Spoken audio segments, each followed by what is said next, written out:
Hey, well, welcome to Generational Gains. It's great to be back with my boy Carson. And we took a couple of weeks off with the holidays and just wanted to get back together and share. I think we've gotten a lot of feedback from people that have appreciated some of the stuff that we're sharing. Also, I think more than anything, people can understand, like they're having these conversations with their kids. And so it's been fun to get some of your feedback. So thank you for that. And hello, welcome. Let's get going. Yeah, today we're looking to kind of share some pitfalls we've experienced with real estate specifically and things we can start avoiding beforehand, maybe some failures that have taught us different ways to approach certain deals. And so I wanted to start today by talking about an opportunity I have right now and getting your opinion on it. So most of the deals I've been doing in real estate have been simple flips. They've been single family homes, a couple of rentals here and there, but it's in the South. And it's with people I trust and know. We've done a lot of deals now.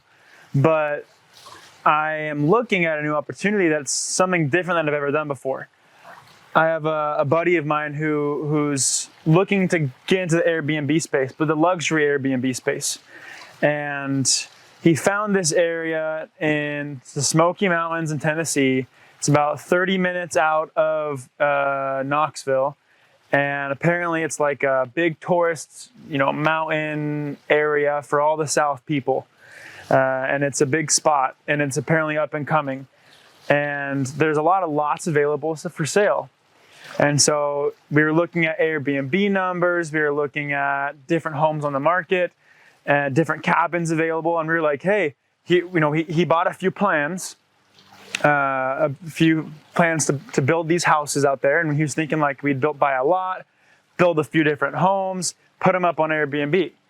And he ran all the numbers. He told me, he was like, hey, the lots are going to be 50 to 75 grand. There's like 10 on the market right now. They're all in the same neighborhood.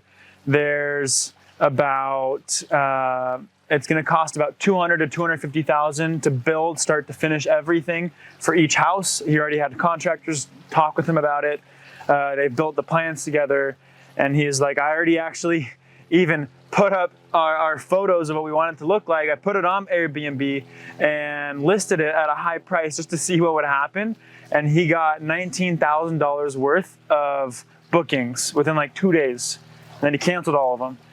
But he was like, there's a market for this. Our house is going to be legit. Here's what we want to do. I want to buy like 10. Do you want to do it with me? So long story short, now I'm like, well, not something I've done before. Different market. I don't have any relationships there. It's a good amount of money, and it's a new construction. I've never done new construction and all the mishaps that come with that. So I haven't made a decision on whether I'm going to go and do a couple or not yet, but wondering your opinion on that. Well, that's a lot. Yeah. But that's good. I think I understand the summary of kind of what you're looking at. Yeah. Look, I think a thing that you're asking me is something that I see people do without asking others all the time, which is I've seen you in the last 12 months buy and flip homes in new markets, but consistent now in those markets. Yeah. You've been having success, and you've been doing it for what, a year? A year. About a year. So, the common thing that people do, in my opinion, the advice I'm giving you, is a little bit stay in your lane. Yeah. Although there's opportunity, you said a few things that would be concerning to me if I were to be an investor in that, which is It's in an area that you haven't done a deal yet. Yeah. It's not only in an area, but it's also with a contractor who you have done deals with, but it's not his primary his thing, demographic and what he builds. Yeah. And so these are all new and not tested yet for you. Yeah. And being that you're 21 years old, and you're having success, my response to you would be, how do you scale up what you're currently doing right now to do it a little bit more in the areas you're at that you already know? Yeah. Like you're already buying and selling, you've proven the concept. Instead of doing 1 or 2 homes a month, do 3 or 4, or go 5 to 6, and not quite test it. And the reason why I share that as well is because I don't know that you have a team yet that can maybe be in those areas to support you. Yeah. And I think your team is one of the most important things that you have. And so, so that would be the advice I give you. But look, Yeah. I'll tell you, when I would ask certain individuals, like maybe my dad even, I feel like he was a dream crusher. Almost everything I said, every idea he had, he would just crush it and be like this. But the good thing about that is he would give me like 5 or 6 or 10 reasons why I shouldn't do something. And some of those things I didn't even think of. Yeah. And so I thought it was a blessing for that. And so I would say, in your case, I'm not here to dream crush you. I'm just saying you're doing a great job. Yeah. And if you haven't thought about some of the things I just shared with you, if you can figure out how to limit that risk and then do it, I think you'll have success. Because look, you're going to grow up. You're going to grow up your business and be in other demographics. But I would say not yet. Yeah. That'd be my advice. I think there's something you said recently too to me about something else, but you said like, I just haven't proven it yet. It's something new to me. So for me to go out there and try and figure it out, it would probably be fine. I probably could do it. But you're right. There are better ways to go about things and other ways I can scale and make money that I've proven and I can do. Yeah, I feel like that's the biggest issue people will have, is they're having some success and they're starting to scale. Yeah. And then all of a sudden they're like, well, what about this? I can make double the amount of money. And, but there's all these new variables that could potentially hurt your current business. Yeah. And so that's a good point. I'm not totally for it. So yeah. So, and you say that because you probably experienced that. You probably did that. I did what you said. So do you have a good example of doing what I did? Did you have any successes from it or failures from doing that? I have both. Yeah. But I'll share with you first my a failure. I was good at raising money and in Nevada and Utah for multifamily deals. Okay, so multifamily apartments, condos. And so, but the land was getting very expensive in Nevada. And so someone's like, hey, we just locked down, I forgot what it was. It was like 130 acres on the Oregon coast. It's like you can see the waves, you can hear it crashing. It's like a third of the price of Nevada land, and you got the ocean. And I was like, and the performance looked incredible.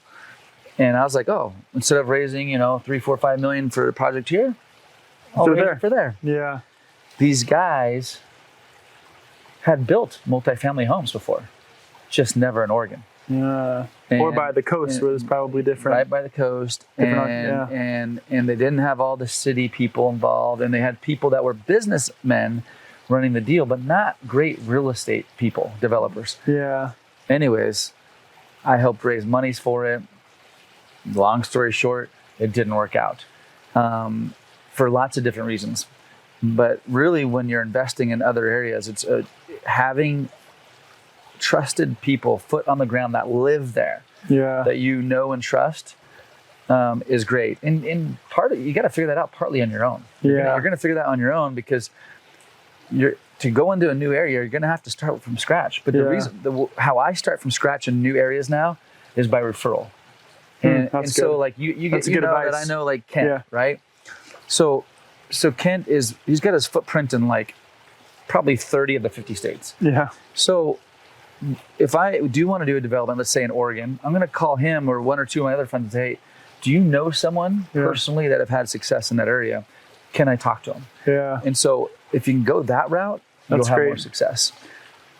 Okay, so look, that was an example of probably me trusting individuals that had success in Nevada, but not Oregon. So, and now knowing when you go to a new market, build off of relationships you already have. Have feet on the ground there. Yeah. So you have done something different than me, in so much that when I got into real estate, I was doing it in my city. Yeah, which is how most people do it. You started in another city altogether. Yeah. And, how did you I mean, how did you trust individuals that you did? I mean, how did that work? Do you have any examples of that? I mean, people want to start new demographics all the time, and I usually advise against it. And it's the first thing you did. So go ahead. I honestly feel like I just tried to go for it. I just wanted to figure it out. The first home we bought was a $40,000 home. So it wasn't like I was going to lose millions of dollars. It was like, if I fail, I learned, and it wasn't a terrible mistake. That's one thing. I wanted to start small and learn it. But what I did was, the first couple of deals I did, I put like 3 homes under contract. I flew out to the city. It was Little Rock, Arkansas. I flew there, and my partner and I went to the house. We met we met 3 contractors. We met 2 inspectors. We met 2 realtors, and they all came to the house at the same time. And we met a guy who I found on Facebook, just like scrolling through Little Rock Facebook groups for investors. And there's this guy's name that kept popping up, like, oh, he helps with roofs. He helps with contractors. So I gave him a call. I'm like, hey, I'm coming down. Can you meet with us and see if you can be a project manager for us? And so I met all these guys at the place, and I just learned which contractors knew what they were doing, which ones didn't, what realtors were helpful and not, who knew the market. And then this guy, Seth, who was the project manager, he was awesome. He knew the neighborhoods. He grew up there. He worked for a roofing company, and he knew like 20 contractors in the city, and he knew how the construction worked. So I was like, okay. He was like our age too, which was super cool. He was literally like 22. And I was like, great, we connect on that level too. He's learning it, but he's been in it for a few years and knows the place. So being there in person helped me to meet a couple people that have really helped me structure my business around that one city. And now in that market, I know I can handle anything with them, because like that guy, Seth, will do anything we need. He's super trustworthy. We built that relationship, and now I can be in that market.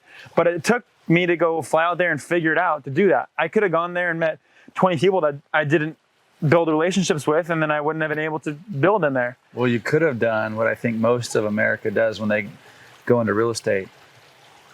Read about it, research online, and not gone out there.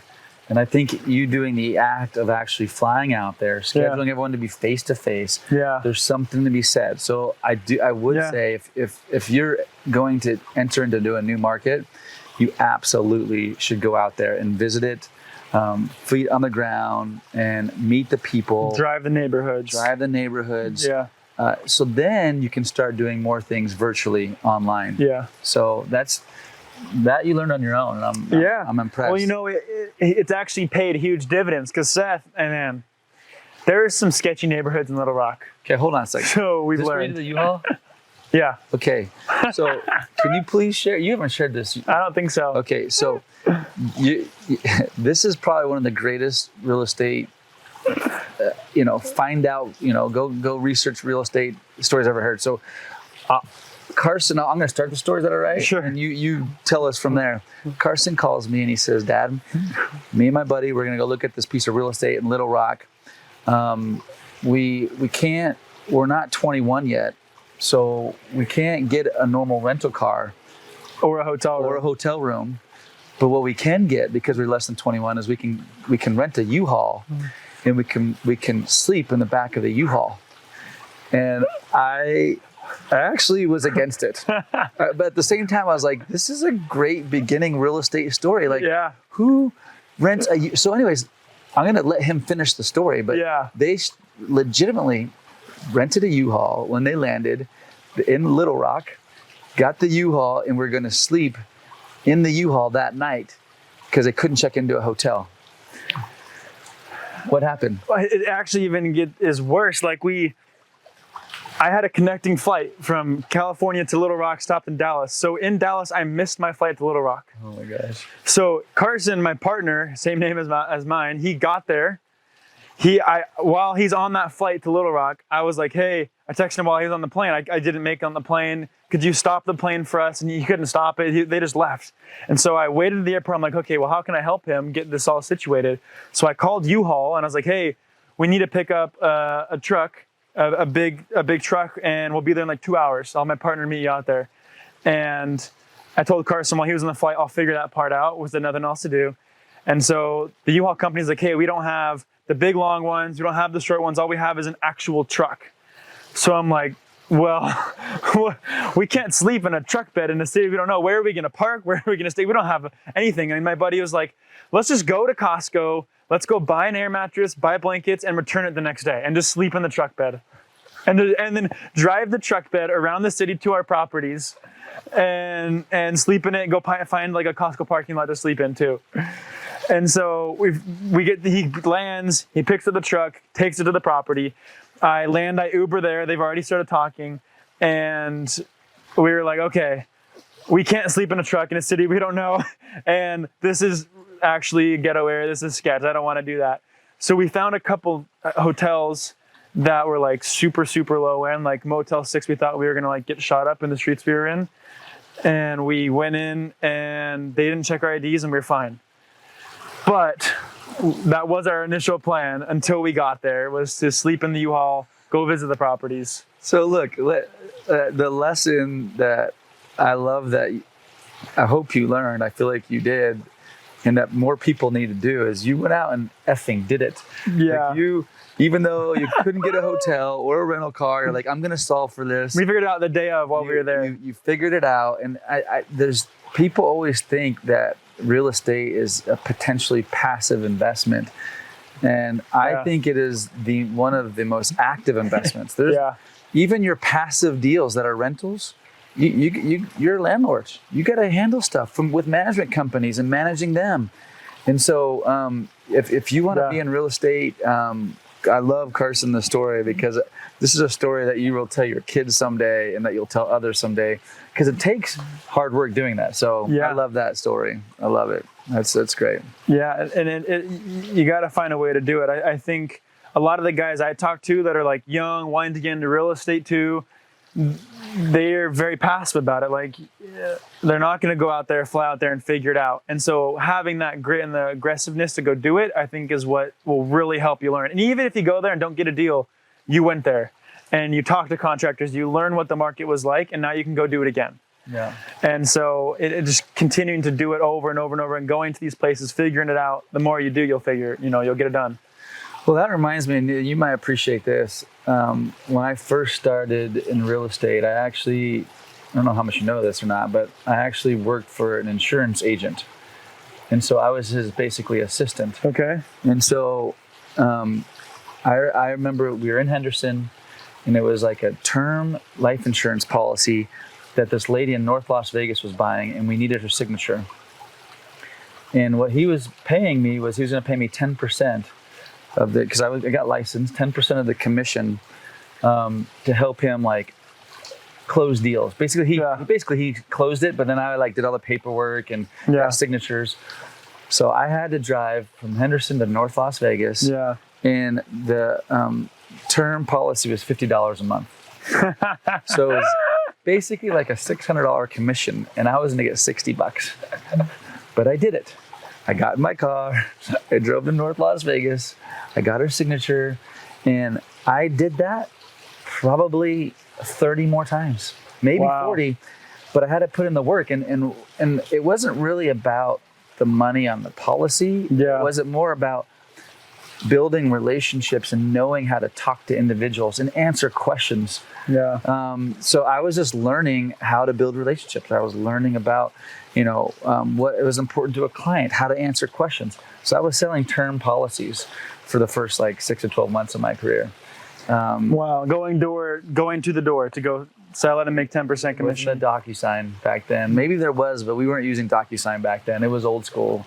And anyways, but I think of, that was a story of mine. That was a lot of work and energy, Well, it goes back to your point too. Like people trying to get into it are super passive, but also they're worried about the money behind it. They want to go get the biggest margin. They think it's going to be easy, and it's not. And so just spending time learning it and trying it, even if you're going to make the smallest, maybe if the home's going to make you 10 grand on the flip, but you really wanted 60, you got to go do a bunch of those to really get familiar with it. And that education is more important than the extra 20 grand you could have made. Yeah. And you build a team along the way. That's way better than getting a huge gain on the first deal. Let's go learn it and build it out so we can go replicate it 100 times. Yeah.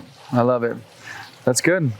Any other crazy fun stories like that? I mean, that U-Haul story is pretty stellar. I mean, nothing that contributes to this conversation. There are some crazy stories though, with different properties we purchased and squatters being there and guns being pulled on Seth. Seriously. So, I mean, it doesn't have to contribute to the conversation, but some crazy stuff for sure. Well, That's the stuff you don't see on social media. Yeah, that's the stuff you don't see, but maybe you hear about. Yeah.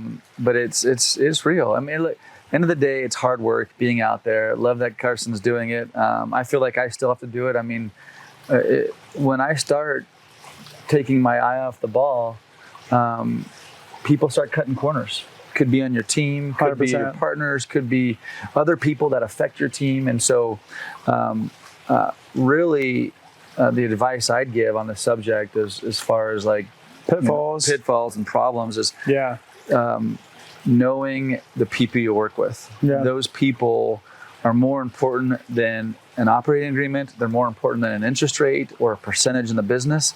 I'd rather own 10% of people that I know, like, and trust that work their asses off than 50% potentially to make millions of dollars to people who I don't know very well and have, I'm not quite sure that they can execute on their plan. And so finding the right people, super critical. Cutting corners too is huge. To avoid pitfalls, you can't cut corners. And I did that the first few deals too. Not on purpose, just like, I'm just going as fast as I can and I don't know all the details, so I'm just going at it and figuring it out. And you're missing things along the way, and maybe if you get too busy, you're going to cut corners. And that is a mistake too. The first couple deals we bought, we shouldn't have, because we're not going to make any money on them, and that's just because we cut corners. And we're going at it trying to figure it out. And so being able to take it slow and actually taking it step by step and being in control of the whole situation is huge. Yeah, totally agree.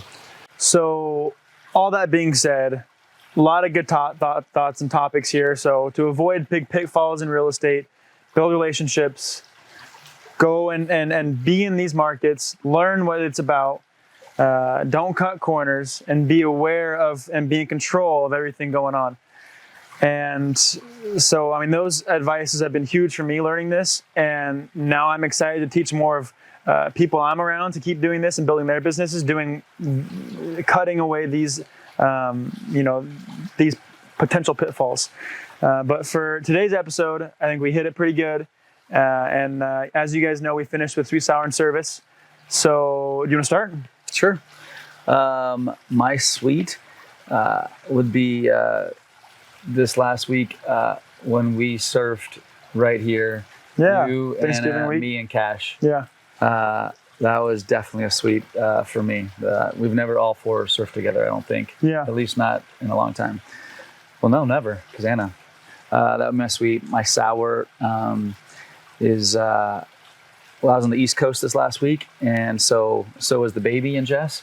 So we woke up super early today, too early. So I was up hours before any stores were open. That was my sour. And my service was, I did go to the store right at 7 a.m. when it opened up to get a few things for a friend who was sick. And so that's my service. That's nice. Yeah, that's good. What's your sweet, sour, and service? Sweet was today, being Sunday, we had a good morning together. We had a good time at church.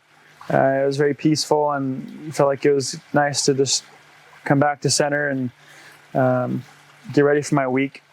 And sour was Anna's grandmother passed away this week on Wednesday or Thursday. And so this weekend we're flying out to Vegas to go to the funeral, which isn't ever fun. Mm-hmm. So that's a sour for the week. And service was last night. Anna and I went to dinner with my mom and Chris, and after we bought them ice cream. So nice. Yeah. Hope you enjoyed this episode, and thanks for listening.